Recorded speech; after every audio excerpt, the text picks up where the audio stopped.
Okay, I'll just start. Okay, Ahmed Kaballo, thank you for joining Pacifica Radio and Black Agenda Report. Thank you for having me. Big fan of your work, big fan of Black Agenda Report. Okay, let's start with how dire the humanitarian situation is. I think it's the worst in the world now. Tell us how bad it is. Yeah, it's officially, according to the UN, the world's worst humanitarian crisis, the world's worst displacement crisis. I think the latest number is over 13 million, probably more than that, displaced, Hmm. internally and externally displaced. Over 6 million people are at stage 5 famine, which is the most severe case. Um, we have at least 60,000 killed in Khartoum state. The former US Special Envoy, put the number of deaths at 150,000 as of, I believe, July last year. So, of course, there are more people that have been killed. The amount of different ways people are dying. People are dying with cholera. People are dying via dengue fever. Of course, they're being killed by drones, by artillery, by gunshots. Some are being, as we saw in Al Fasher, some people are being hanged by their arms and left to just hang there and die that way. It's a atrocious case that until recently was completely ignored, completely ignored. The mainstream media love to call it the forgotten war, but forget is a passive word. Yeah, I Yeah. forgot my keys. No, it's ignored, ignored. Uh, People know it's happening, but for some reason have chose to ignore it and not give it the rightful attention, especially because of how dire the humanitarian situation is. Yeah. Uh, and it doesn't seem to be letting up anytime soon. The things that people have been forced to eat, you know, uh, insects, Ants, insects, yeah. yeah, ants, insects, cow food, anything they can get their hands on, Mm. grass, hay.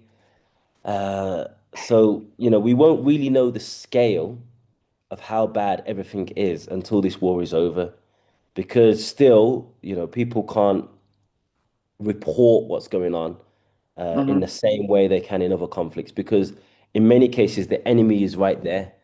Mhm. So even Al Fasher, which is the reason why so many people are talking about Sudan right now, Mhm. the only reason we know what happened in Al Fasher is because Mhm. these, I can't think of a better word, but these foolish RSF soldiers film themselves. Yeah, I've Had they seen that. not filmed themselves, the conflict would still be being ignored. People still wouldn't know how bad it was. People still wouldn't know the grave humanitarian crisis that's going on.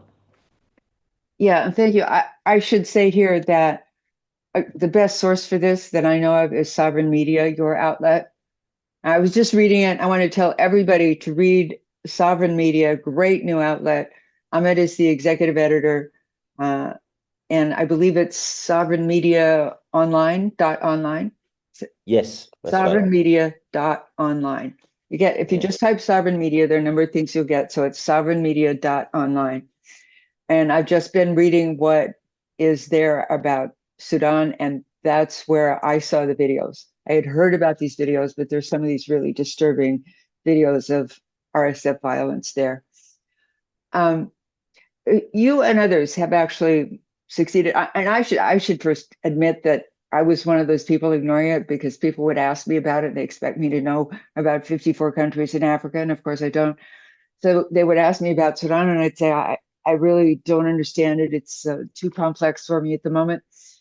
But you had this very successful campaign on social media to talk about Sudan, where a meme just started circulating on X with a woman simply saying, talk about Sudan, talk about Sudan. And it was effective. More people started thinking they should know about it and talk about it. Um, so, have you noticed a difference since you did that campaign? Yeah, I don't think it's necessarily because of any campaign. I think, like I said, it's Okay. because the RSF soldiers Uh-huh. committed the biggest own goal by filming themselves. Had they not filmed themselves, not just filmed themselves, they filmed themselves and then went on podcasts.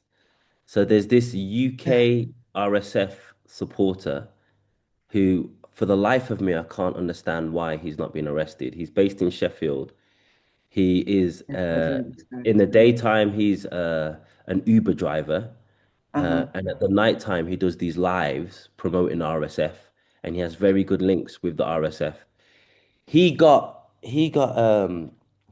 one of the RSF commanders that's in these videos on the live after the Al Fasher massacre and asked him, "How many people have you killed?" And he says on the podcast, "I've killed 2,000, but my plan is to start again from zero and get to 2,000 again." Yeah. So if it wasn't for these foolish guys incriminating themselves, then no one would know. But yeah, they keep. I can't figure out why they keep filming themselves doing these things. Maybe it's to terrify. I guess it's Uh-huh. you can ethnically cleanse an area through violence, but also fear can ethnically cleanse an area. People So wouldn't if run. Yeah. yeah, so what we've seen in Baba Nusa, Uh-huh. that before the RSF arrived, a lot of people left out of fear. So Uh-huh. maybe they're filming themselves to literally terrify the civilian population so that they leave before they even get there. Because what we're seeing now is they've started to relocate some families that are affiliated to the tribes associated with RSF into Al Fasher from neighboring Chad, from neighboring Central African Republic. And they weren't able to do that unless the whole Al Fasher community was cleansed from the area or had left the area. But yeah, I'll give people the benefit of the doubt of not talking about it in a political sense because it Uh-huh. is a little bit complicated. We have a militia that was born out of the army now fighting the army. Right. So it kind of looks like you could understand how people can just dismiss this and say it's a civil war. It's between two factions of the Yeah, army, yeah. essentially. Um, it's not really anything to do with imperialism. I'm not going to talk about it. Right. However, obviously, it's a lot more complicated than that. It is to do with imperialism. We've seen the Right. United Arab Emirates, not just in Sudan, but in much of Eastern and Southern Africa now, try to expand themselves in terms of political influence, but also economic influence. So we see that they've got this thing, a company called Blue Carbon, Uh-huh. which is sits on the board of the Blue Carbon, is a member of the UAE royal family. And Blue Carbon right now is buying up forest and arable land throughout Africa, not just in Sudan, but Zambia, Liberia, Kenya, and they're buying this land and using that to offset their carbon credits. Secondly, Mhm. the UAE imports 90% of its food. Yeah. Uh-huh. It doesn't have cattle, doesn't have arable land of its own. It relies heavily Uh-huh. on the oil industry, but in the next 50 years, the next 100 years, the price of oil won't be what it is today. So the Uh-huh. UAE is desperately trying to diversify its economy through agriculture, through gold. You know, it's the second largest Mhm. exporter of gold without a single Mhm. gold mine being in the UAE. Mhm. Through control of the Red Sea, which we've seen in recent years has become Right. even more closely contested zone. So it sees the model of development that the Western imperialist nations took, you know, as much as they talk about good governance, it was imperialism why we see Belgium as where it is today, why we see France of where it is today, why the Right. UK is where it is today, why the US is where it is today, through the Uh-huh. looting of Haiti and the countries in its so-called backyard. Yeah. Canada has extensive mining network here in Africa. It's imperialism. And these petty imperialist states recognize that to Mhm. really join the big boys, we need to step up our Yeah. imperialism game. And that's exactly what the United Arab Emirates does. And that's why it's backing the rapid support forces to the hilt, using the supply routes through Chad, using the supply routes through Uganda, allegedly also Ethiopia, to get weapons into RSF controlled areas, but also to get gold out of these areas to the UAE, where they find themselves in Dubai, where the who's who of the Uh-huh. Gulf Arab states goes there and buys their wives these nice big Uh-huh. bracelets and Yeah. earrings and necklaces. Yeah. So you just established the UAE as one of the principal aggressors here, maybe with larger imperial powers behind it. The UAE seems to be buying up much of East Africa at this point, and to have all sorts of East African heads of state at its beck and call. You've named Uganda, Kenya. Which are the other ones? Chad, Chad. Chad, Okay. And South Sudan until recently, but uh, Burhan visited South Sudan, and I think there's been uh, an agreement reached. I would add Rwanda. The UAE Mm. has enormous influence in Rwanda. And in 2018, the UAE reported importing 5 times as much gold from Rwanda as Rwanda reported exporting in total. Yeah, I So, wouldn't be surprised about that. I'm unaware of Rwanda's role in Sudan, uh, but it wouldn't surprise me if there was a report that Rwanda is involved as well.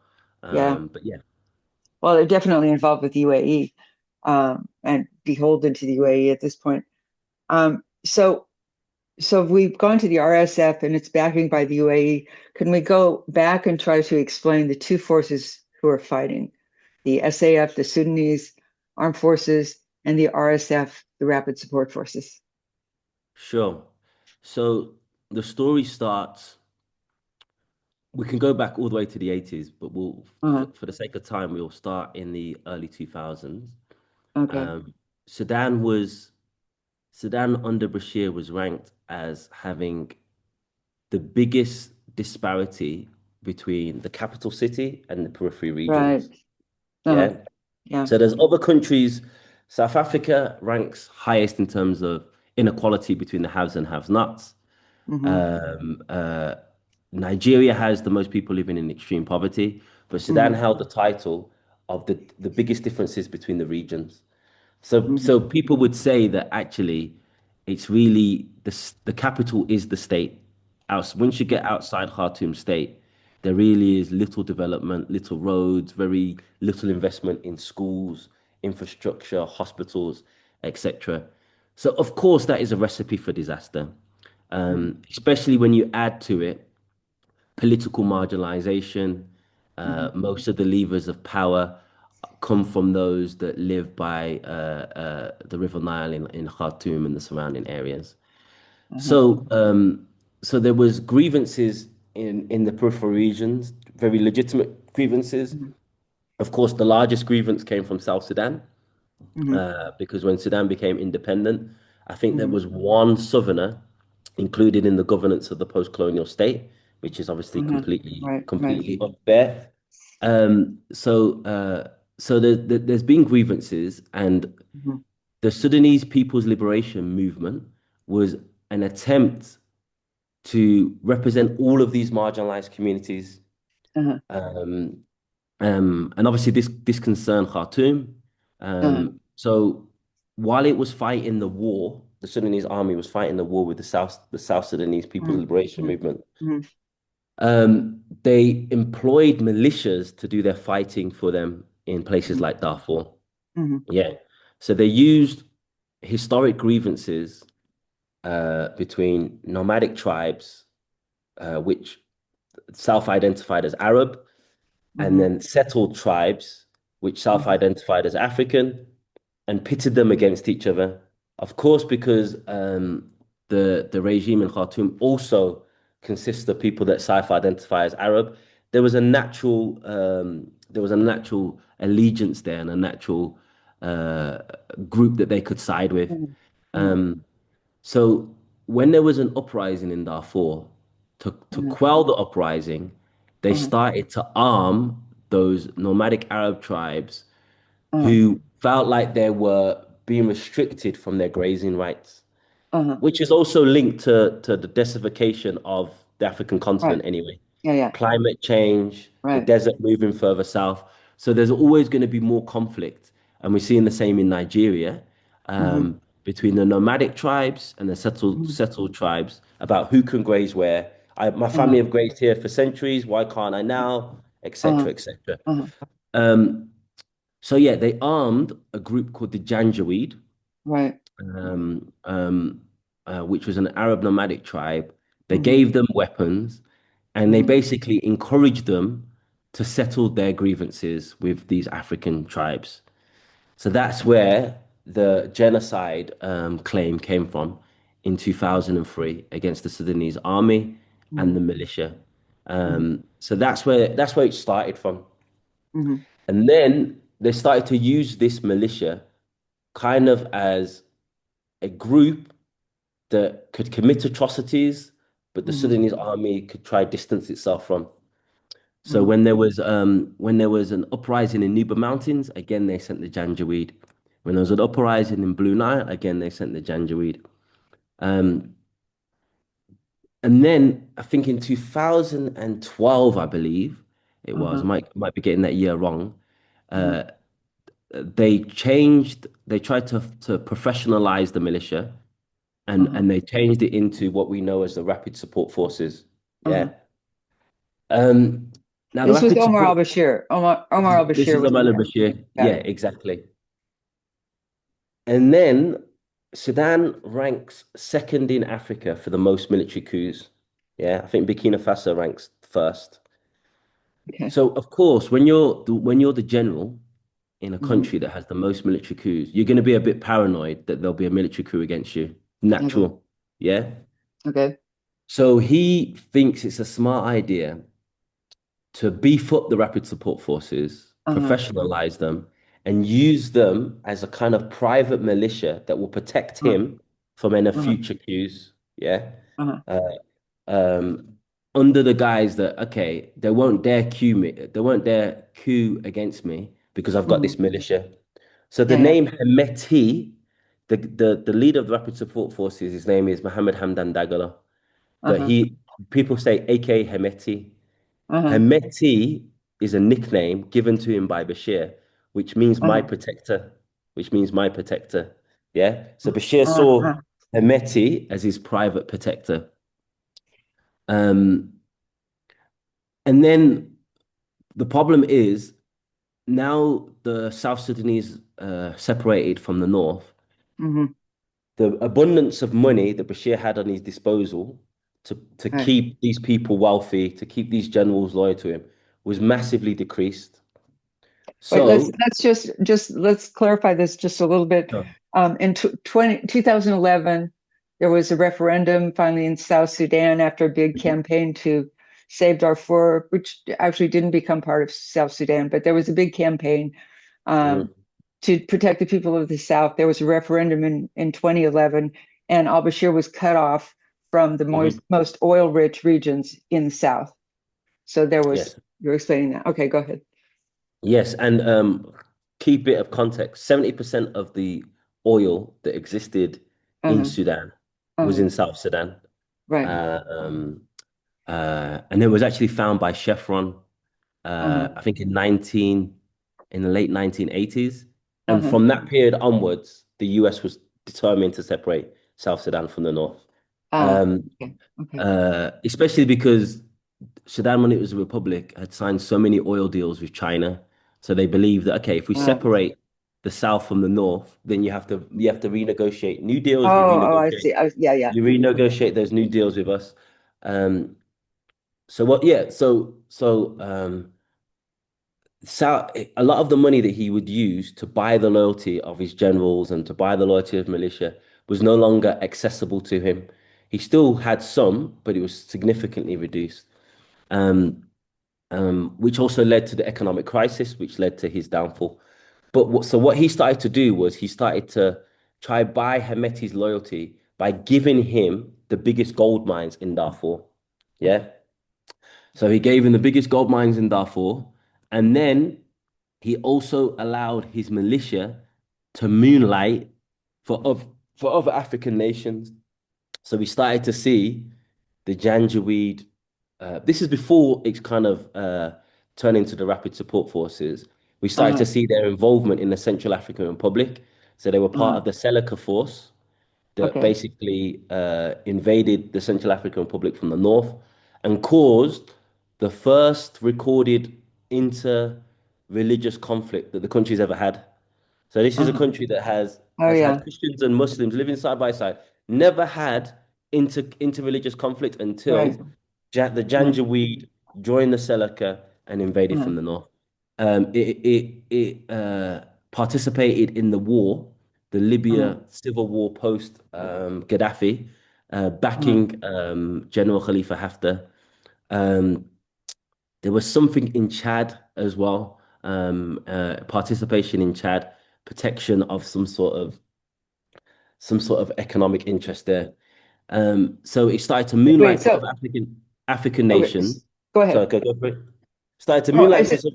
Go on, go for it. okay, so it was basically evolving into a mercenary force selling its services all over Africa. Yes, and the Okay. reason why Bashir wanted them to do that is because he Uh-huh. thought it's a lot cheaper for these guys to go out there and make money independently of me than Hmm. me continue to fund them. And Wow. and if I miss payments, then they might go off and do other things. And then when I need them, the militia force, which was 80, 90, 100,000, might be very small. So he thought if they moonlight for in other conflicts, then these guys can stay battlefield ready and motivated. Yeah. Then came the Sudan war on. Sorry, let me rephrase. Let me repeat that. Then came the Saudi-led war on Yemen. Yeah, Uh-huh. so 2015, I believe it was. Mohammed bin Salman. One of the first things he did was take engage in this war with the UAE to try take He's out the like wait. He's the king the of Saudi crown. Arabia. He's not technically the king, he's the crown prince, but The crown prince. because the king is mentally not with it anymore. I think he suffers from Okay. like Alzheimer's and stuff. He's Okay. the de facto king. Okay. But King Salman is still alive. It just doesn't do anything. Okay. Um, so yeah, Mohammed bin Salman engages in this war, the Saudi-led war on Yemen, with the support of the United States and the United Uh-huh. Kingdom. Yeah. The Uh-huh. reason why the United States and the United Kingdom wanted to take out the Houthi Ansarullah is because they thought they were Iran aligned. So they didn't like Uh-huh. the idea of Uh-huh. what sectarian people call the Shia axis growing, Uh-huh. Uh-huh. what anti-imperialists call the resistance axis growing. Yeah. And Right. Yemen, which I believe is, the largest Arab country, fall into the hands of an anti-imperialist government would be Uh-huh. detrimental, is what they saw. Yeah. So they engaged in this Saudi-led war on Yemen, but they had a problem. They didn't, they wanted to fight the Houthis, but they didn't want to put the lives of Emirati or Saudi soldiers in harm's way. Mm-hmm. So they have this agreement with Bashir. Mm-hmm. We know that you've been trying to have rapprochement with the West Mm-hmm. for a long time now. Mm-hmm. We can help you. We've Mm-hmm. got Washington's ear. Mm-hmm. We've got London's ear. We can Mm-hmm. help you, but you need to help us. We need foot soldiers for this war. So we will provide the air support, but we need your soldiers to fight. Yeah. So what does do? He says, no problem. I'm going to send the Sudanese army and I'm going to send the rapid support forces. Uh-huh. So that's where the relationship between Hemeti and the UAE began. Yeah. Because how it's described is as the war began in Yemen, there Mm-hmm. started to be a divergence between Saudi and UAE. They both want the Houthis gone, but they have different interests, different groups that they're supporting. Uh-huh. Yeah? Mm-hmm. So they say that Burhan, who was Uh-huh. in Yemen, Uh-huh. was answerable to the Saudis, and then Hemeti was answerable to the UAE. How true that is, who knows? But Uh-huh. definitely, Hemeti had started to form his relationship with the UAE then.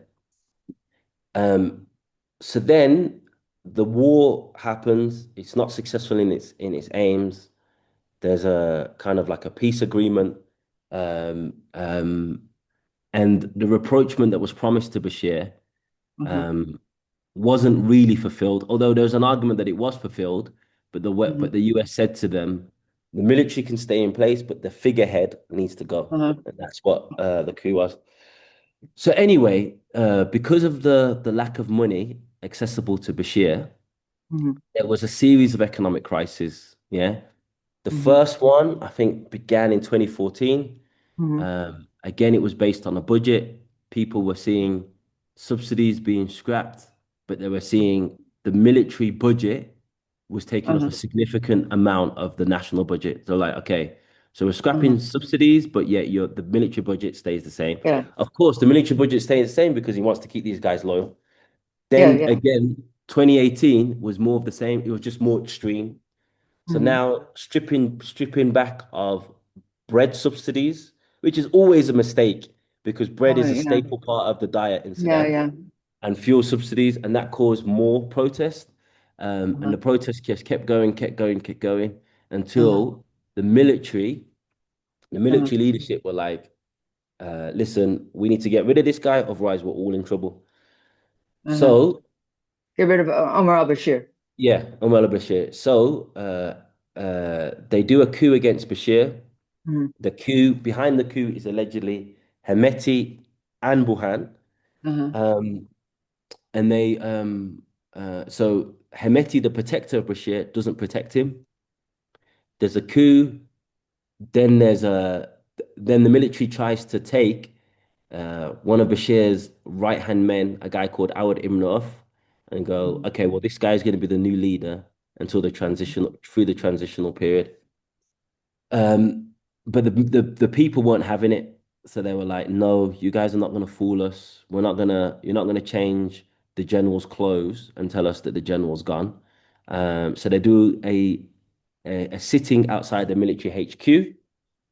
Um, so then Is Awad this Ibn Auf, sorry, is this Awad, where is this excuse me is this where they were chanting civilian rule, civilian rule, yes, civilian rule? yeah, Yeah. Okay. Yeah, Medaniya, which means like civilian rule. Mhm. Um, so they did a sit-in outside the military HQ. Awad Ibn Auf resigns, and the people are like, yep, but then he gets replaced by Burhan. Yeah. Mhm. And people are like, no, we're not having any of Bashir's generals in charge. We want Uh-huh. civilian rule now. Then, because the sit-in is going on for so long, um, the military gets the RSF to Mhm. clear the military HQ.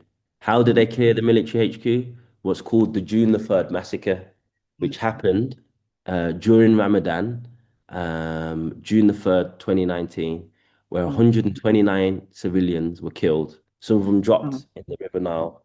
A lot of women raped, some men raped.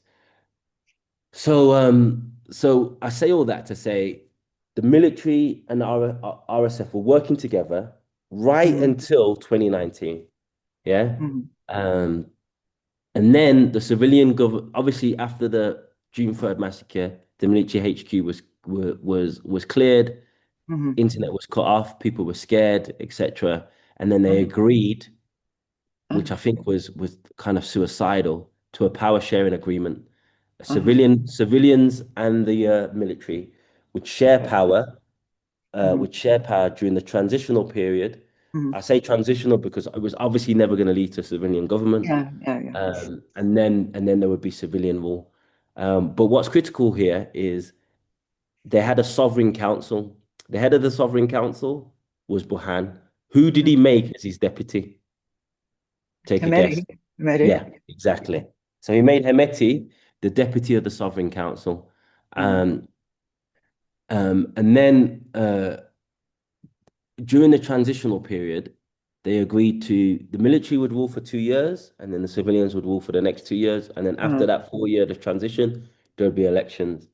Uh-huh. Now, during those 2 years of the military ruling, Mm-hmm. of course, they did a coup and Mm-hmm. removed all of the civilians. But the coup Uh-huh. again in October 2021 was Uh-huh. Hemeti and Burhan removing the civilian prime minister, Uh-huh. Hamdok, and dismissing all the civilian members of the Sovereign Council. So again, they're working with each other till 2021. Uh-huh. However, there was one bit during the transitional period that was a brave act by the civilian aspect. They set up a commission Mm-hmm. because the thing about military dictatorships that people that don't live in military dictatorships don't quite understand is it's not just you're ruled by the military. The Uh-huh. economy is controlled by the military. Yeah, Uh-huh. imports, Uh-huh. exports, Uh-huh. automobiles, agriculture, farming, all of Right, this is right. controlled by the military. And then the gold exports was controlled by Hemeti and the militia. So Mm-hmm. they were like, we need to dismantle this, but to dismantle this, we need to do an inquiry to find out just how tight the grip is on our economy by these Bashir era elements. So Uh-huh. when they did that, obviously that's when the coup happened in October 2021, when I started messing with their money. Ah, Uh, okay. and then basically, oct- moving forward to They 2023. started saying basically these should be national resources, not the resources controlled by these generals for their own profit. Exactly. Okay. And then 2023 happens. There was Uh-huh. always a discussion about we need to incorporate the militia into the army. Okay. Yeah, we can't have an army of 150,000 in a country and a militia of 100,000 in a country, probably Mm-hmm. more than that. We need to figure out a way to incorporate this militia into the army.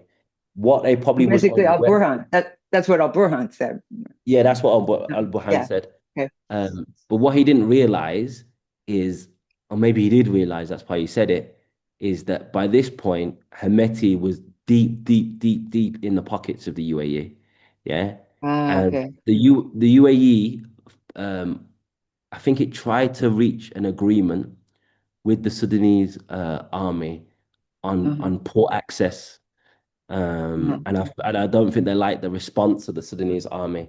So they've got this policy, which we see, where they have one man Uh-huh. like Khalifa Haftar in Libya, and they're like, we'll back this guy to the hilt. Right. Yeah. This guy will secure our interest in this country. Uh-huh. Uh-huh. So when he tried to, uh, I think the proposal was we need to incorporate the RSF within the army. I can't Uh-huh. remember the time frame. It might have Uh-huh. been within 5 years or 3 years. Uh-huh. And then Hemeti's response was no, 10 years. Obviously, if you're saying 10 years, you're Uh-huh. kicking it into the long grass for it not to happen. Uh-huh. Uh-huh. Um, and so there's different reports about how the fighting started on in April 2023. The army Uh-huh. says the RSF started to take offensive positions. The Mhm. the RSF says the army started to take offensive positions against the RSF. Who Mhm. knows? What we do know is the Mhm. RSF were buying up properties in key military positions in Khartoum. Uh-huh. So it seems like they were gearing up for this for a while. Uh-huh. So then the conflict starts. So that's why at the beginning, people didn't Uh-huh. want to talk about it because it was so complicated. The Uh-huh. army had been with the Yeah, yeah. RSF for so long. Now the RSF is fighting the army. But what's happened since then, it's now, in the eyes of many Sudanese people, morphed into a new national liberation fight Uh-huh. because we now have a Gulf Arab monarchy trying to take control of the ports of Sudan, trying to take control of the gold mines in Sudan, and trying to take control of the agricultural land in a place called Al Jazeera in Sudan. Right. Um, if they can't get control of all three, they will settle with the partition of Sudan, which is what we're seeing now. So we're seeing the RSF consolidate more places in the west Uh-huh. and the southwest of the country, Uh-huh. attempting to reach some sort of peace deal, which will lead in the partition of the country. Of course, Sudanese people can't have that. The Uh-huh. RSF is not fit to govern. The places where the RSF was governing, And I speak from personal experience because my dad Yeah. was under RSF occupation for 7.5 months, and it was horrendous. Right. Um, we can't abandon the people of Darfur. We can't abandon the people of West Kordofan, of South Kordofan to RSF force. So that's why all Sudanese people are now, despite their very problematic history, Uh-huh. despite their history of coups, are supporting the Sudanese army Uh-huh. against the RSF.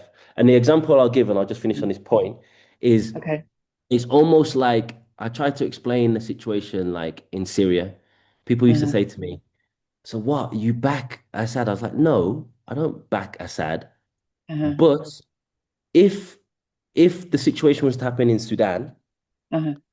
and the CIA and the Pentagon had Uh-huh. funded to the tune of $1 billion Uh-huh. foreign fighters to try take over Uh-huh. Sudan, I would back Omar al-Bashir. Yeah, Yeah. because Yeah. it's a question of national sovereignty, Sovereignty. Yeah. of territorial integrity. Right. Yeah. So it doesn't mean that we think the Sudanese armies are angel, but every country in the world needs an army. Yeah. Right. Every country in the army in the Yeah. world needs an army. Once the RSF is defeated, then we need to depoliticize the army and send the army back to the barracks, and that's another battle. But in the short term, we're facing the very question of whether Sudan will exist as a state Yeah. Yeah. depends on the RSF being defeated. Yeah. And the very reason that my family are going to be able to go back to their homes, my dad's Uh-huh. like 76 years old. He doesn't want to Uh-huh. live in Birmingham. He wants to live in Sudan. He wants to Right. be buried in Sudan. The only way that can happen is if the RSF is defeated. Uh-huh. Yeah. And this would be the second partition of Sudan. Mm, And every time it's partitioned, but first there was South Sudan. This would be the second partition. It gets weaker and weaker with each partition.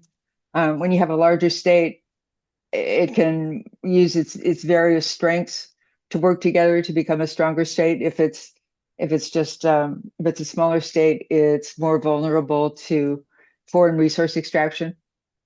exactly. Exactly. South Sudan, when it became independent, had no debt. Now it's riddled with debt.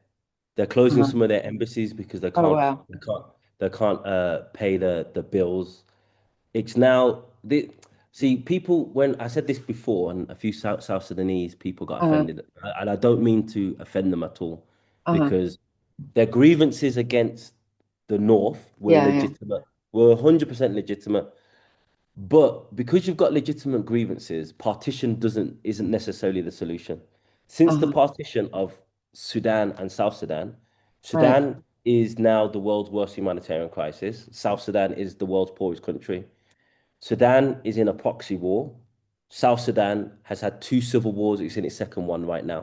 It's like, what has it served? What benefit has it given to Sudan? What benefit has it given to South Sudan? Yeah. And Yeah. if you have a corrupt military dictatorship like Omar al-Bashir, the, the answer isn't partition, it's uniting and getting rid of Uh-huh. the military dictatorship and Yeah, building a yeah. new country that benefits everyone. Yeah, if I we think if that's every yeah. time there's a problem in a country, we just partitioned ourselves, then Mhm. we're just causing more problems, not less. Yeah, that's what seems to be going on. There are a lot of impulses like that in Ethiopia, where you have many ethnicities and there's constant secessionist tension. But it would obviously be stronger staying together, more vulnerable. The smaller states would be more vulnerable. Um, so you see the SAF and Al Burhan now as representing sovereignty. Uh, the goal is to defeat the RSF, to defeat the partition, to defeat the UAE's land grabbing through the RSF, land and resource grabbing. Oh, and by the way, I was reading headlines yesterday, and it said that the RSF had taken some new territory. It was oil-rich territory, and they had come in Yeah, with engineers. yeah, yeah. Crazy. Um, It's Khalig. Khalig is it's in the south of West Kordofan state, mhm, and it's on the border of Abyei, which is uh-huh, the disputed territory between North and South Sudan. So one of the most oil-rich parts of the whole of Sudan. Uh-huh. Um, but yeah, it's crazy. It's crazy. And now they're all negotiating. South Sudan's negotiating, SAF's negotiating, and RSF is negotiating to a settlement on this on in this oil-rich region. Now it's Uh-huh. hilarious that they can negotiate when it comes to a part of land that has oil in there, but Uh-huh. trying to find an agreement in the rest of the Uh-huh. country is like not even up for discussion at the moment. Well, I Uh-huh. mean, to be fair, we've very justified reasons from the Sudanese army, and we could get into Uh-huh. that if you want as well. Wait, what, you say that again? So the Sudanese army walked away from the peace negotiations in Washington for Okay. very legitimate reasons, and we can get Yeah. into that if you want to get into it as Yeah. well. Yeah. Okay. I'd like to talk about the Quad negotiations. Um, to keep this at a length that people might sustain, let's plan to talk about that and about the imperialist interests here. I'd also like to talk about these identifications, Black, Arab, non-Arab, Arab. I hear when people write about this and try to find a way to talk about it, they use all kinds of variable descriptions. And I know that they all have histories and they're all problematic. Um, when I was reading Sovereign Media today, I was reading an article that was talking about Black African, Black Mm, mm. African and Arab. Um, Yes. so maybe, We've moved away from the terminology black uh-huh, because almost everyone in Sudan is black, you know. I mean, if we're uh-huh. being descriptive, nobody's black, you know. I'm brown. Yeah, right, right, But exactly. by the how the political term black, almost everyone in Sudan is black. Not everyone in Right. Sudan would identify as African, Uh-huh, and not everyone in Sudan would identify as Arab.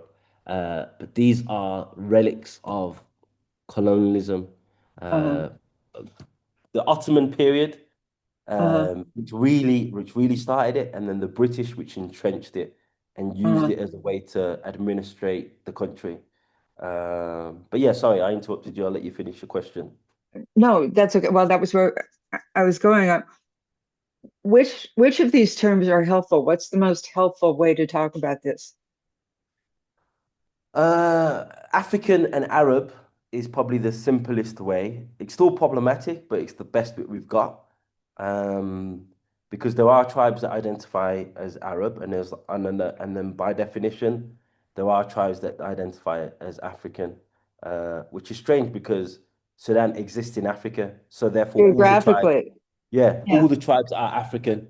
But yeah, they basically mean you know, closer genealogy to Bantu tribes when they say African. You yeah, know, they uh-huh, mean harder hair, certain uh-huh, features, etc. uh-huh. But yeah, it's a very complicated topic. I can try my best. Um, Okay, but I'll just start with this. Arab identity is not uh-huh, really a thing anyway, if we're being honest. uh-huh, Arab is is uh is a linguistic signifier. People that uh-huh. speak Arabic, Yes, yeah, yes, yeah, people that speak Arabic. Um, so the whole thing is a social construct. Yeah, right, right, the right. whole thing is a social construct. Of course, race itself is a social construct, but within Yeah, that, this whole idea of an Arab identity is a social construct. uh-huh, Um, and now I said that before, and there was someone in the comments saying, yes, but there are some Sudanese family that might have a Yemeni granddad or Yemeni great granddad. And that is uh-huh, true. uh-huh, But let me ask you this. There uh-huh, might be a Yemeni family that has a uh-huh, great granddad that's from Sudan but they uh-huh, don't call themselves African. uh-huh, Yeah. So it's all about what, what proximity to a power. Yeah. uh-huh, mhm. Yeah. So there's always a rush to identify with a group that's more powerful than yours. Yeah. Yeah, Um, okay. like we see a similar thing in Jamaica. My Jamaican friends tell me all the time that there's always an exaggeration of Indian ancestry. Of course, Uh-huh, Jamaicans have some Indian ancestry, but mhm, they'll love to tell you, you know, oh, I've got coolie hair. My hair is uh-huh, soft because I've got Indian uh-huh, ancestry. Um, uh-huh, anything but to identify as African. But by and large, all Sudanese people, if you check their genealogy, they're majority African. Yeah, some might have some Arab ancestry, some will have less, but by and large, they're African ancestry. So where does this start from?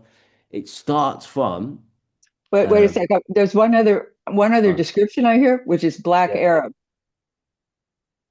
Probably. Uh, yeah. I mean that is a way to say they're not when you say Arab, then they're not going to look like they're from West Asia, what they call the Middle Okay. East. That's why they call Okay. them Black Arab. Because people are like, what? This guy's Arab. He doesn't look Arab. He looks black. Oh, he's a black Arab. Yeah. Okay. Um, Go ahead. I interrupted you. Go. You were going to no, go no, no. back. It's fine. Okay. It's fine. Go ahead. Okay. So I did my dissertation on this topic, so I only wrote from the period of the Ottomans. Now, people have told me since I've said this online that it starts before Uh, that, but I'm uh, not going to talk about periods that I've not researched. Yeah, I'll just talk about okay. the bits that I know well. Uh-huh. Um, so during the a period called the Turkiya, which Uh-huh. is when the Ottomans and the Egyptians ruled over Sudan, Yeah. um, which is around the mid 19th century. Uh-huh. Uh, there was a viceroy who from Albania Uh-huh. who was a viceroy for the Ottoman empires. He was Uh-huh. ruling over Egypt, and Uh-huh. then he was really obsessed about invading and going south to Sudan. Uh-huh. And he had this racist Orientalist idea that he wants to get himself an all-black slave army. Yeah.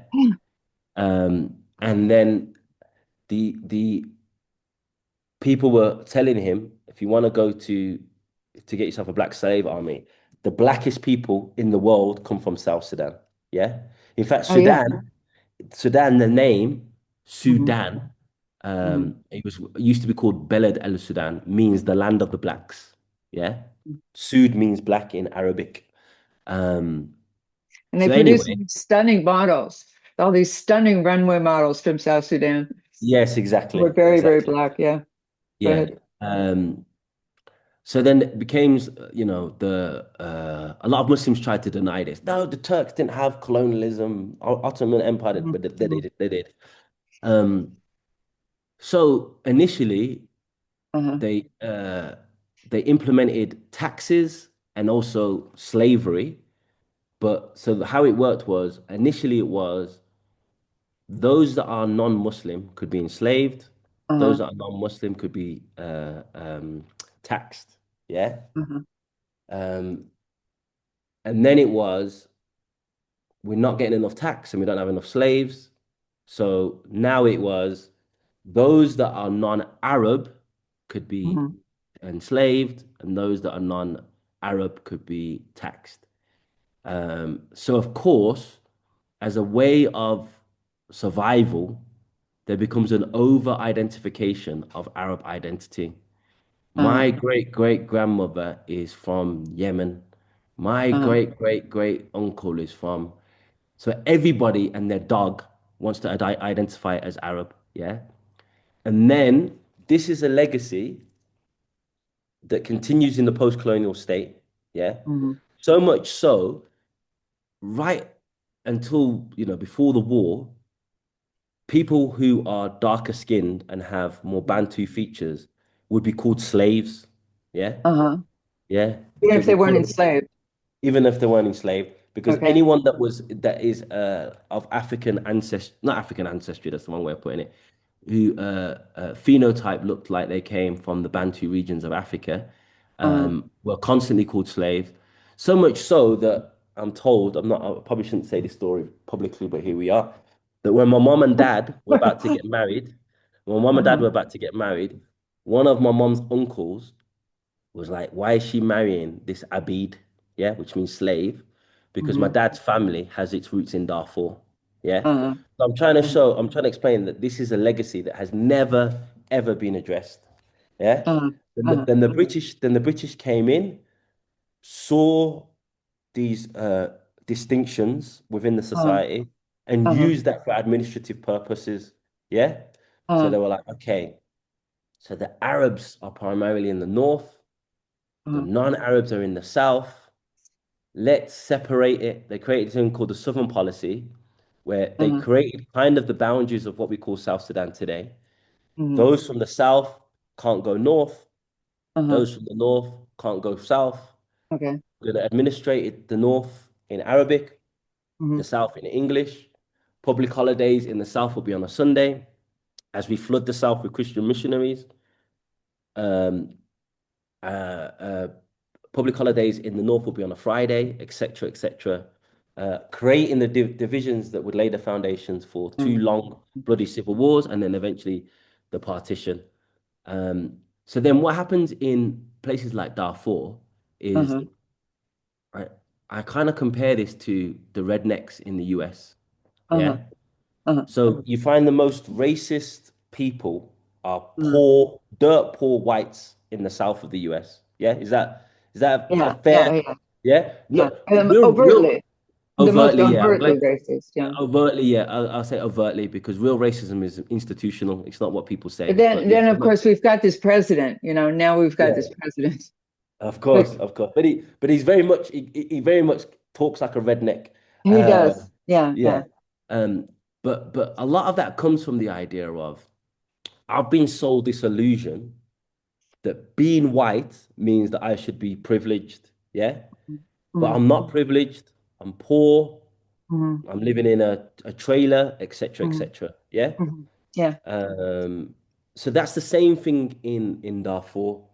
Mhm. Some of these Arab nomadic tribes are some of the most economically speaking marginalized groups, Mhm. but they've still been fed 2 centuries worth of the Arabs are superior to the Uh-huh. non-Arabs. Oh The yeah. Arabs, the Arabs, Sudan belongs to the Arabs.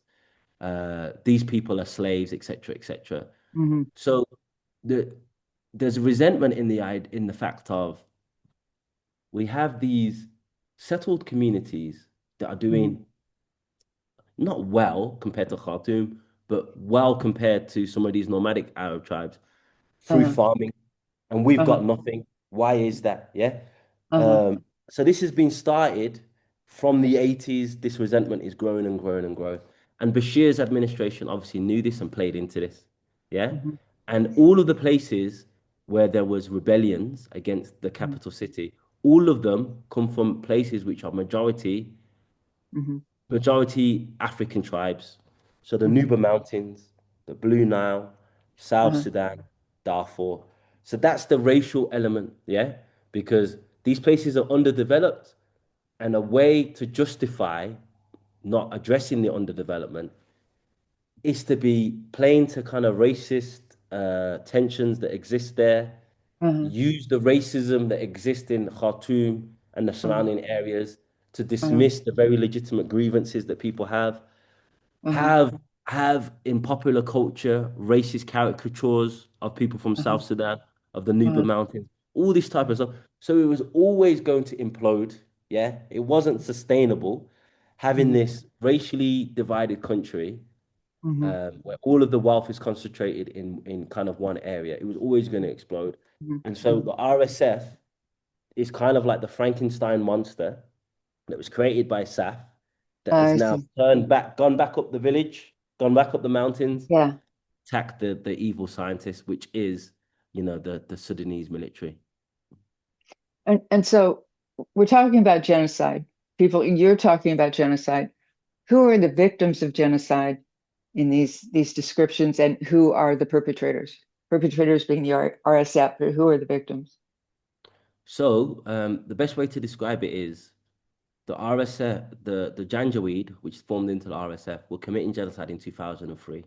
Yeah, they were given weapons, logistical support by the Sudanese army, Uh-huh. and they were attempting to clear the land of these African tribes once and for all, so that land is theirs. Mhm. Now, under the war with the Sudanese army, they're trying to finish the job that they never did they didn't finish in 2003. So it's primarily some of the Arab tribes that joined the Janjaweed in 2003 versus some of the African tribes, the Four, the Masali, etc. They literally asked them, 'cause this is how silly it is. If it was so Uh-huh. easy to identify who's not. You wouldn't need to ask them what tribe they're from. Yeah. So we see so Uh-huh. many videos where they go, "What tribe are you from?" And they say, and then they start shooting them. Yeah. So they're trying to Oh, cleanse the land, but also want cleanse the land to once and for all monopolize that grazing land that historically they feel like they're being pushed away from. uh, okay. I wish this is something, frankly, that the National Basketball Association would understand. You have a sport that is 70% what we call black in the United States.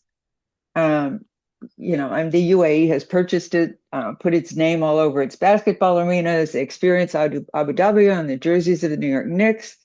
Uh, Mm, and you would think that these, or is what we call in America black players mm, would care about about a genocide in Africa, particularly, well, okay, we don't say black Africa, but um, mm.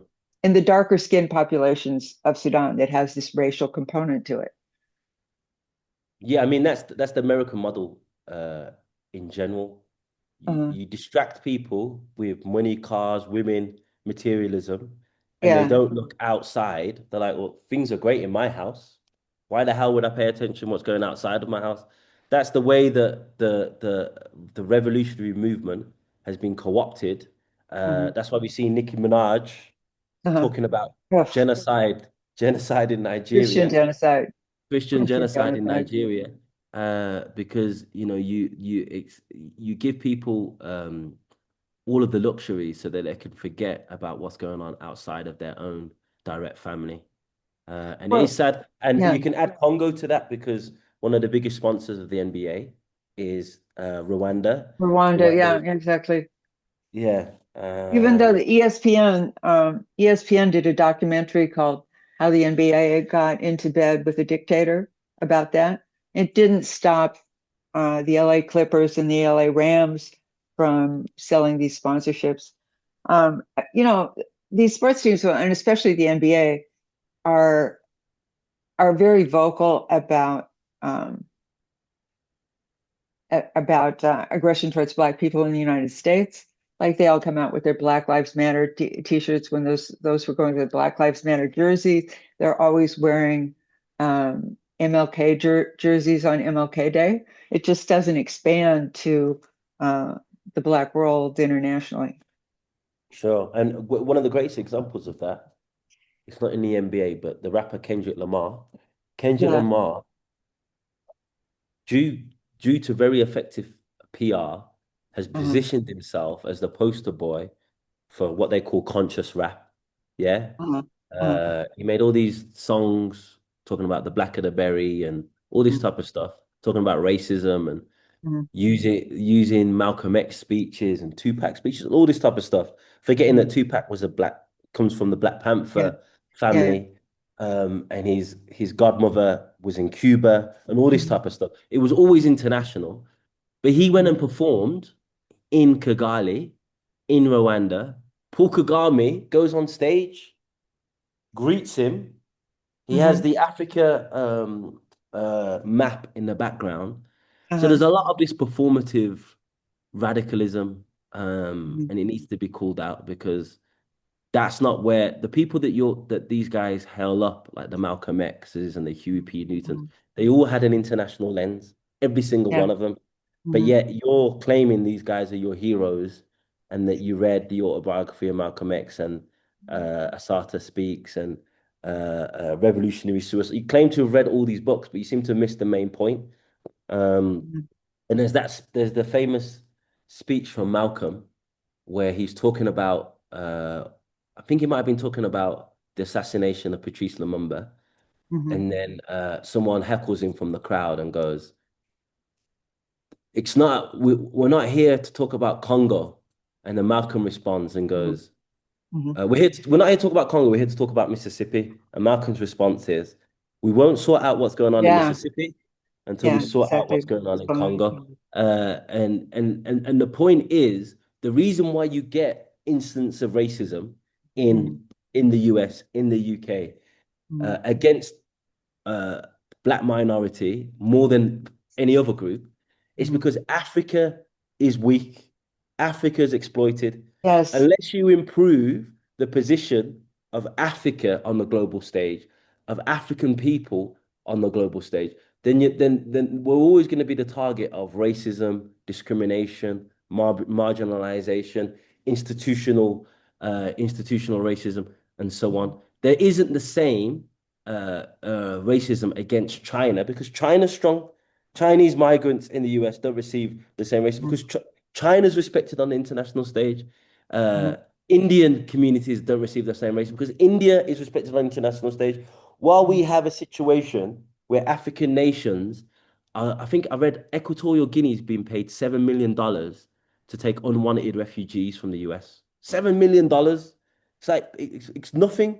While we have these like pathetic nations, William Ruto has set up a company with his wife uh, that ex that sends poor Kenyans to go work as cleaners, maids in the uh, Gulf Arab nations. So while we have this situation where we have pathetic neo-colonial dictators and presidents who sell our people off to the highest bidder, then of course, when we walk around as a Kenyan in these countries, we're not going to be respected. As we walk around as a Sudanese in these places, we're not going to be respected. There's an atrocious video. So we're going off topic a little bit. I'll just leave no, it go here. ahead. Go ahead. It's There's an interesting. atrocious video from the UAE of a Kenyan taxi driver. I don't know if you've seen it. Uh, Kenyan taxi driver. There's I assume a homosexual man uh-huh, is doing sexual advances on him. So like he grabs his shoulder, uh-huh, touches him. The Kenyan guy politely, he's like, please no, please no. uh-huh, And then he grabs him and tries to strangle him. Yeah. And the Kenyan man leaves his car, and then the Emirati guy drives off in his car. Yeah. So you could dismiss that as an isolated incident of just a sick person attacking a Kenyan. But the uh-huh, response of that was the Kenyan man is then sacked by the company that he's working from. His passport is confiscated, and now he set up a GoFundMe page online. Now, if we had a strong Kenyan government, they would they would recall the UAE ambassador and say, you need to do something about the abuse of our citizen in your uh-huh, country. What is your plan over the next 7 days? We need a written, something. uh-huh. But Yeah, yeah. because we have this weak, pathetic, neo-colonial government in Uh-huh, Kenya, you can uh-huh, abuse a Kenyan man on camera, uh-huh, and the uh-huh. Kenyan man is the one that faces repercussion, while the Emirati goes off into the sunset. Uh, okay, well, there actually are two more things I want to talk about. We're going on, but that was so eloquent that I could stop right there. But there are two things I want to talk about. One is whether or not liberal democracy is the model that Sudan needs to aspire to. There's that, and then I want to talk about the imperial influence in the Quad. Mm, So we talk about those things, those two things. sure, Which we could go on about for another hour, but let's try to do those two things and then stop. Um, sure. Liberal democracy. I mean, I think there's a growing awareness that liberal democracy is not the be all and the end all in Africa, and it's much too easily manipulated by Western powers. There's this attempt to stamp it all over Africa like a cookie cutter and then use it to control the populations. There are all these faux democracies like Paul Kagame's in Rwanda, where he keeps winning elections by larger and larger margins until he won the last one by more than 99%. Um, but then in the alliance of the Sahel states, you have military governments who are committed to the uplift of their people and not enriching themselves in any way. Even Colonel Ibrahim Traore decides to keep his colonel's title and his colonel's salary. Um, so that seems to be working there, but it sounds like the aspirations of people in Sudan have been to liberal democracy. Mm. Is that, Yeah, yeah, I mean, that's your true. military leaders are not working for you. Yeah, but it's because we've never had revolutionary military leadership. Yeah. That's the Okay. problem. Not all coups are the same. Right. So there's a coup in Equatorial Guinea, Mm-hmm. and we've got the longest serving president there, who's 90 years old, and his son is is showing off all of his riches on Instagram, despite Mm-hmm. most of the country's population Yeah. being poor. We just had a coup in Guinea-Bissau. Mhm. Again, that seems to be to take over to protect French interest in the country. We had a coup in Gabon where Ali Bongo was replaced by his cousin. Again, we've got a recording where Mhm. he's speaking to the family saying, "We spoke to Paris, and it's best that this is a family affair, that the coup doesn't Mhm. happen by somebody else." So we're not saying coups by them in of itself are the solutions, Mhm. but revolutionary coups done by Mhm. nationalistic people, patriotic people, of Mhm. course, are better than, a civilian government ran by an opportunist, money-grabbing leader like, say, Mhm. William Ruto here in Kenya or Mhm. Bola Ahmed Tinubu in Nigeria. But the truth, it's more about, the nature of the leadership of the country rather than the mode of governance in itself. Now, Right. the problem with liberal democracies, by and large, in Africa is this. Mhm. Everyone that observes elections, even in the West, knows that Right. most of the time, the candidate that has the most financial backing wins. Yeah. In Africa, it's that times 10, yeah? Because money means more faces on billboards, you get to buy access to TV stations, so you get to be on there more. So all of a sudden, you seem to be more presidential because people have seen you on 100 Mhm. interviews, on 100 billboards. And, people, just to be honest, in Africa, people just buy votes. So every year in Nigeria, the Naira Mhm. devalues because so many politicians are giving money away to people Mhm. to vote. In Kenya, the same thing. Mhm. What the Kenyan shilling is at like 129 to the dollar right now. Mhm. As the election goes closer and closer, we'll see that rise to 145, 150. Mhm. It always happens. Mhm. So that's a whole nother dimension. So number one, the elections are never really truly free and fair. Yeah. Mhm. Number two, when there's a candidate like Ruto, they're usually backed by somebody.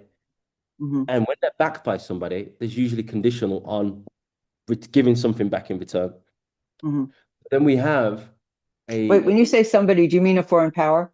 A foreign power, Okay. exactly.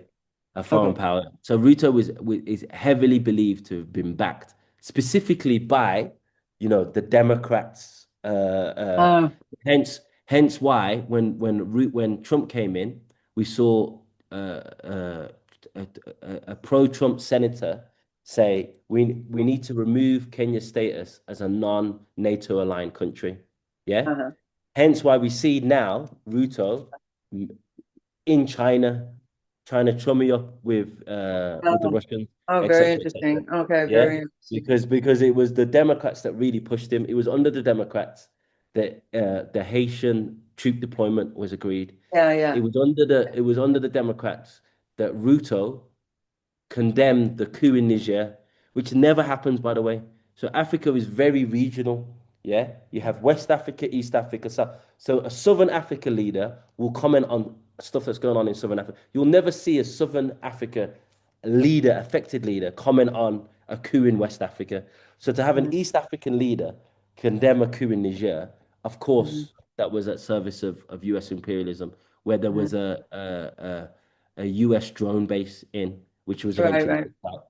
Um, um, so yeah, they're always answerable to foreign powers. Mhm. Um, so unless you can find a way where we have elections where we can remove money out of the situation, then they're Mhm. always going to be compromised, and we can never have an election where we remove money out of the situation. But that being said, there are because I think Fidel Castro believed the same in Latin America. He Uh-huh. believed that you couldn't get revolution via the ballot box. And Yeah, then yeah. Nicaragua happened, and then Venezuela happened, and then Right. we saw the pink tide. Now, of course, it doesn't mean that these places are not have no problems, but because they come in the ballot box, we see National Endowment for Democracy, USAID, constantly trying to foment regime change, claiming that every election is rigged. Yeah. Yeah. So they say Yeah. every election in Nicaragua is rigged, every Yes. election in Venezuela is rigged. True. So if you come through elections and you try to install a revolutionary program, Hmm. you're in all sorts of problems. But then if you come in via military and you try install a revolutionary program, you've got other sorts of problems because you have all of the Western mainstream media calling you a military. So you kind of you're Yeah. damned if you do, damned if you don't. But yeah, liberal democracy. Sorry, and just to go back to Sudan, the Yeah. Yeah. problem we've got in Sudan is all of the civilian leadership has been completely delegitimized. Yeah.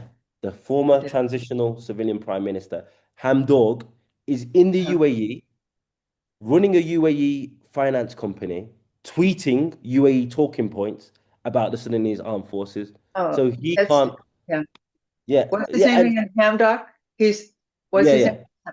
Abdullah Hamdok, Abdullah Abdullah Hamdok. Hamdock. Yeah. Yeah, Okay. who? Again, I'm talking too much personal. He used to be a good friend of my dad's. Okay. We know, I know, my mom knows his wife, my dad Uh, knows his. We know these people, but I mhm, don't care if you're a family mhm, friend. If you sell out the nation on behalf mhm. of a foreign power, it's F you forever and then Yes. some. It's F you forever and then some. Uh, So we've got him. We've got these fake leaders that came to Nairobi to form a parallel government with the RSF. uh, So who's going to lead the civilian government? Who who who's left? Who's left with any legitimacy to lead the civilian government? Unless someone from the resistance committees on the ground rises uh, up. But uh, all of the established civilian leadership uh. have been completely and widely discredited. So remind me of the second question, the last Well, question. okay. Just let me pursue this one just a little bit Yeah. more. I heard you say something about civilian rule, and I heard you say a few times in other interviews that Mm, okay, the SAF should win, needs to defeat the RSF, and then maybe we can have civilian rule. But mm. it sounds like civilian rule, it doesn't sound like you see a lot of possibility there. Or do you? I do. I'm just saying that the candidates at the moment can't be the candidates to lead us Okay, to democracy. okay. We need young people that haven't been compromised, Uh-huh, young people that have not. Here's another problem. I live here in Nairobi. uh-huh, People go, why don't you mix with the Sudanese community? All the Sudanese people I meet are all NGO, USAID, National Endowment for Democracy. You go, what do you do? I work for this NGO. You look it up online. There was one person that came up to me and go, this is during when African Stream was still alive. mhm, Big fan of your work, brother. Da da da da da. We've got this event, this music event. We're raising money. Can you come and cover it? I was like, no problem. Send me the details. He sends me the poster. The event says funded by USAID. I was like, I said to him, bro, why do you need USAID to do a charity event for Sudan? Come on, we've got to cut the right, umbilical cord. We've got to cut the umbilical cord right. because otherwise we're going to have a civilian government that is pushed in the direction to not come out of a system that tries to alleviate these long-standing problems of uneven development, marginalization, but are only going to ensure that Sudan is another neoliberal, free market, liberal democracy where there'll be a small elite and middle class who Mhm. can, promote the country as being developed, while the majority of people don't have enough money to eat and to sustain themselves. Yeah. The one place it seems like I've heard of where liberal democracy may be working in Africa is Botswana. Yeah, yeah, yeah. It's true. It's true. But yeah, but it's because early on Hmm. they discovered diamonds and came up with good agreements with anyone that was trying to mine diamonds in Botswana from early on. So they've got a huge advantage with minerals Uh, and reaching agreements that weren't exploitative. But Botswana, and it's a relatively small population as well. uh, So it's easier to provide for the needs of, I can't remember how much it is, 6 million, 8 million people, as right. opposed to 45 million people in Sudan, which is, probably 4 or 5 times the size. of Botswana. So But yeah, Botswana is a good example, and it has a very different colonial history as well, uh-huh, than all these other places where they managed to have an agreement with these chiefs, uh-huh, that they wouldn't be formally colonized uh-huh, by Cecil Rhodes, and that uh-huh, the railway that Cecil Rhodes was planning to build from uh-huh, Joburg to Cairo wouldn't go through. uh-huh. But you know, they fought very hard for that, and they managed to maintain it. Right. But one political form is not going to fit for everyone. It's going to depend on their history, their colonial history, and whatever is going to work to serve the needs of their people. Exactly, Yeah. exactly. Okay. Uh, last then, the and maybe this should have been first.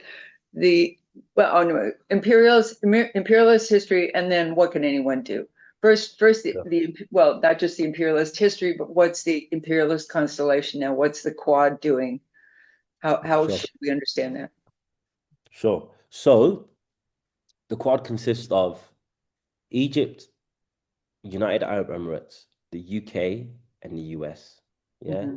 So Egypt is supporting the Sudanese army, Hmm. but has good relations with the UAE. Yeah. So it's not like they're falling out with the UAE over this. Hmm. Um, the UAE is obviously supporting the Rapid Support Forces. Hmm. And then we've got the UK and the US. So the UK has consistently protected the UAE from any criticism. Yeah. So there's a period of time when they were the pen holder of the UN, and Hmm. there was an attempt to condemn the UAE's role, and the UK shelved that. Yeah. What is that? What does that mean, the pen holder? I Yeah, I'm not sure. I guess that means what is discussed at the assembly, what's not discussed. I'm not 100% sure, if I'm being honest. okay. I can look it up and get back to you. Okay. Um, and obviously, the UK has a lot of commercial interest, with the UAE, a lot of partnerships, strategic partnerships, and Hmm. so on. Vice the same for the United States. Hmm. Yeah. We saw before Mohammed bin Salman was Hmm. in the US, we saw a pledge, I think, of $600 million Hmm. from the UAE to the US. Hmm. So all of these Gulf Arab monarchies, there's an Hmm. argument that none of them have independent foreign policy. Hmm. It doesn't mean they don't decide what they do, but it means that they can't do anything that isn't approved of. Yeah. Uh-huh. So the Saudis can't have entered the war in Yemen without British and American approval. The Hmm. UAE couldn't be backing General Haftar without approval, couldn't be in Sudan without approval. So at the beginning of the war, we had Egypt on one side and the UAE on the other side, and it was Hmm. difficult for people to try to analyze what's imperialism's role in this, because Egypt has the largest military aid package from the US in Africa. Yeah. Basically, it supplies the Egyptian army. The Egyptian army couldn't survive without US aid package. And then obviously the UAE is a big ally of the US. So who were they backing in this? As the war began to unfold, we started to see different partners supporting the Sudanese army. So now we've got Iran, Hmm. Algeria, we have Eritrea. So we just saw Isaias Right. Afwerki in Port Sudan. Right. Um, we have Turkey. Hmm. Um, Um, now, if you look at those countries, with the Hmm. exception of maybe Turkey, all of them have, let's call it as it is, Uh-huh. kind of hostile relations with the United States. Yeah. Okay. And the US is very concerned that if the Sudanese army wins, Hmm. that these will be their new partners. Yeah. Uh-huh. Um, so that's one thing. And then what we saw, which confirmed this, is the peace deal. The Hmm. peace deal that was presented Hmm. was all about de-radicalizing the army, very little about the RSF. Oh Yeah. yeah. Yeah. Yeah. Yeah. Burhan said, as the US envoy, the new US envoy was speaking, it was as if the UAE was speaking. because it was all the US UAE's talking points. Uh-huh. Um, um, Why was so Saudi Arabia? Why was Saudi Arabia agreeing to that? yeah, so Saudi Arabia. So what's happened since the Saudi war in Yemen is there's been some sort of fracture between Saudi Arabia and the UAE. Uh-huh. Yeah, it's to do with I forget what the force is, but the UAE started to back its own independent group in Yemen. Uh-huh.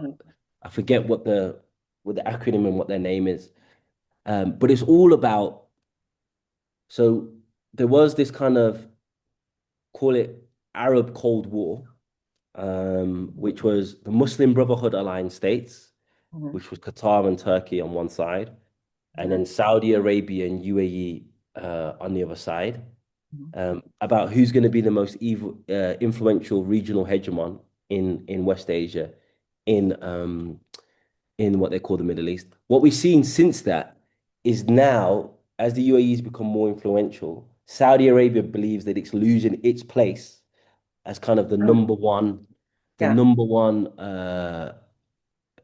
one ally of Uh-huh. the United States of the West in the region and the most influential country in the region. The UAE has done an amazing job. Let's just call it how it is in its soft power promotion.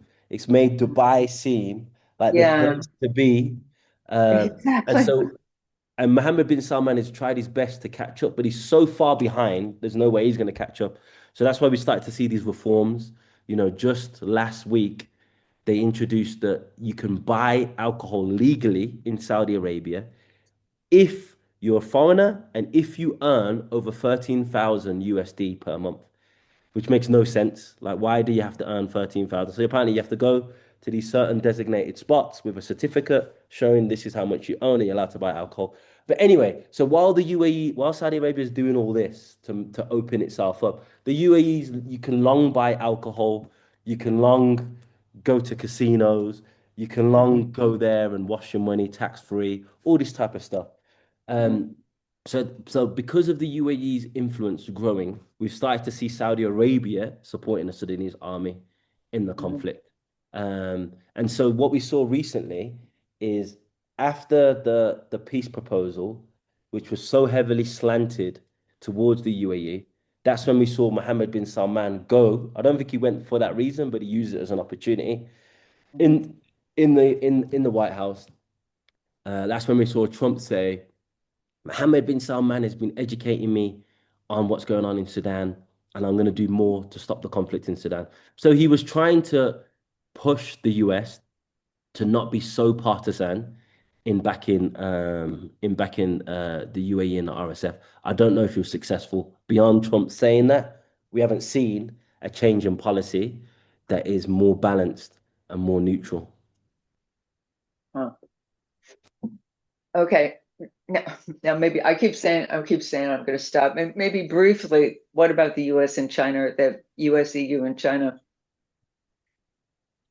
Yeah, I mean, the Chinese obviously have an approach where they don't take sides. Uh-huh. They don't, which, a lot of us on the left find a bit problematic Yeah. at times. Like if you look at, they don't sell military weapons to Israel, but they sell everything else. So if you Right. look at who Israel buys all of their tables and chairs and hardware and everything, China is Uh-huh. number one. Yeah.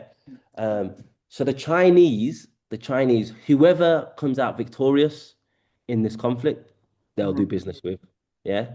Um, but definitely, I mentioned it earlier, the US pushing to partition South Sudan from North Sudan was Uh-huh. about the fact that Bashir, after being shut out by the US over Bin Laden and other stuff, Uh-huh. had really strong economic relations with Sudan.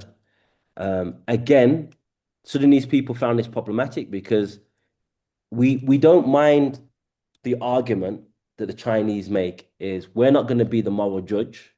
We Uh-huh. respect sovereign nations. Whoever the sovereign leader of that nation, we'll do trade with them. We're okay with that position. We in Sudan under Bashir, they went too far. So they built the HQ of the National Congress Party, which is Bashir's party. So now you've gone beyond just Uh-huh. dealing with a sovereign leader. Now Uh-huh. you're, you know, and the Sudanese Communist Party, which has ties with the Chinese Communist Party, has made those objections. Um, but yeah, the US partitioned Sudan partly to reverse how much integrated the Chinese were in the Mhm. economy of Sudan, particularly in the oil fields that exist on the border of South Sudan, but obviously majorly in South Sudan. Um, Beyond that, there's this. My colleague and friend understand this a lot better than me, because when I was understanding the US's needs for critical minerals, I thought it was just the critical minerals in that country. Mhm. David Hoyunde explained it to me that it's not just the minerals in that country, but it's the processing of the minerals Yeah, in the country. I Yeah. heard him explain that too. Yeah. Yeah. He explained it very well where the processing of minerals Yeah. for energy Hmm. is extremely dangerous to the environment. Yeah. Yeah. And so China has been leading the way in doing that for many years now, and it's been Hmm. doing that in China. What the US wants is access to areas in Africa where it can do that process in these areas. So Hmm. when it says we want critical minerals from Congo, it doesn't just mean it wants the coltan, the cobalt from Congo. It means it wants to do the environmentally hazardous process of mineral extraction in the Congo. He wants to do the same thing in Sudan. So we're seeing time and time again in all of these so-called fake peace deals that critical minerals is constantly mentioned.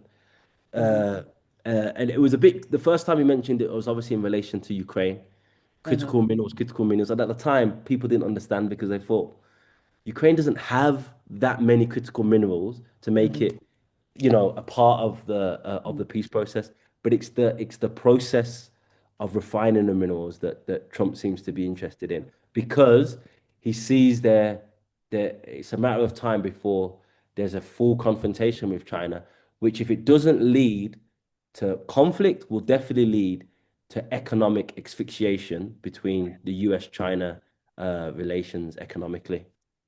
Okay. Okay. So finally, what can anybody do? Now we're talking about Sudan.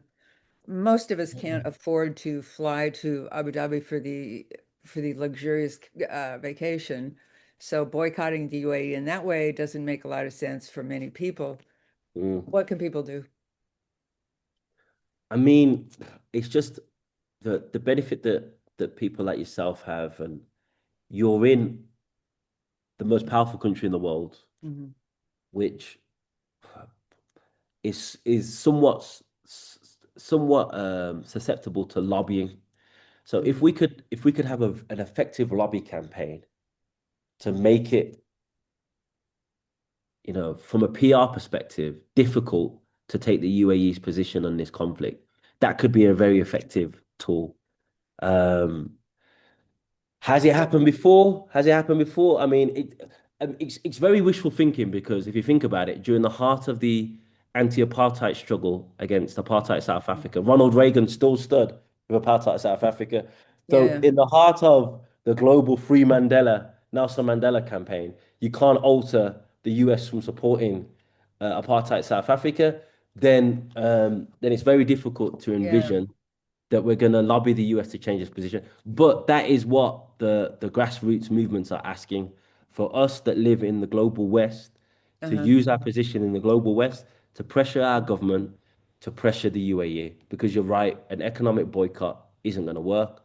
There's not enough of us with conscience to do it, and there's too many bourgeoisie Africans, bourgeoisie Brits, bourgeois that just love to go to the UAE and post it all over the Instagram. So boycott isn't going to work. I'm still boycotting, but Uh-huh. I'm realistic about how successful that will be. If you're going to boycott anything, don't buy this bullshit. Sorry, let me not swear. Okay. Don't buy, don't buy Dubai chocolate. This is a new thing. There's no cocoa in the UAE, but all of a sudden They're we're making seeing chocolate? marketing.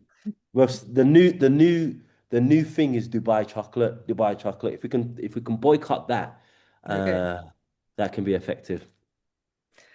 Well, in a lobbying campaign, you have to have something to offer. Either you have to have money or votes. And if you don't have Mm, either of those things, you have to. And then sometimes I've seen situations in congressional elections where um, a diaspora is concentrated enough to have some power. mm. Like in Um, Minnesota or something like that. in Minnesota, in Georgia, Yeah. in the last congressional election. Um, but the other thing is just reputational damage. I Mm, think they're vulnerable to the reputational damage. mm. I mean, yeah, if you think about it, the swing states of Michigan, Uh, and where's these other places in the US that had a heavy concentration of Arab Muslims who uh-huh. were all supporting Palestine, who were desperate for the Democratic Party to Yeah. change its position, and they still didn't. They still didn't. So I'm very They still realistic. no, they still did. I'm, Yeah, I'm yeah. still very realistic about, how effective a lobby can be because Kamala Harris would literally be the president of the United States if she dared to defy the Israel lobby and Yes, say yes, something exactly. progressive on Palestine, and she still didn't. So yeah, but that being said, the cost of speaking out against Israel is much higher for the United States than the cost of speaking out against the UAE. So that's the one thing that we've got on our side. The UAE, despite its best efforts, isn't as powerful Uh-huh. as what people call the 51st state, Uh-huh. uh, Israel. Uh-huh. But beyond that, I guess raising awareness is Hmm. obvious. Sharing content. If you don't know much about the conflict, that's fine. It's very difficult to wrap your head around. Uh-huh. But you can still share content of people that do know what they're talking about, that Okay. do know I do. what's going on. Yeah, and stay away from this narrative that a lot of the NGO funded Sudanese diaspora are pushing, which is both sides, both sides, both Oh, sides. yeah. When they keep pushing this both sides stuff, it's a way of trying to tell you there's nothing we can do. Both sides are bad. There's nothing we can Yeah. do. But it's completely devoid from the masses on the ground. What the masses on the ground are calling for. The masses on the ground are calling for the RSF to be defeated and are supporting the Sudanese army in this battle. They're not supporting the Sudanese army in general, but they're supporting the Sudanese army Okay. in this battle against a genocidal militia that, at the very least, is trying to partition our country. Um, yeah. Okay. Ahmed, is there anything else you'd like to say? Anything else I'd like to say? I think we've covered pretty much all of it. Yeah, let's just, if there's any, if we're trying to push for civilian government, we need to start elevating those that can lead this country. And they are the resistance committees that have been in Sudan, staying there in the midst of all this fighting, Hmm. raising money, supporting people through community kitchens. They're the real heroes in this conflict, and they're the people that really should have been nominated for a Nobel Peace Prize, not Maria Machado, and Yeah. obviously not Donald Trump. These are revolutionary. So we're in contact with the uh, North Khartoum Community Kitchen. So we're raising money for them. They're providing meals. They're the one in North Khartoum, Bahri, is Uh, building a solar panel water well because obviously there's so uh, many power cuts that will uh, provide water to all the homes in a place called Hilad Khojali and the surrounding areas. But these places are not just charity workers. uh, These groups were the backbone of the uh, 2018 revolution. These uh, groups when there was a power sharing agreement with the military, they went to the streets and said, "This is BS. Our martyrs didn't Uh-huh. die for anything."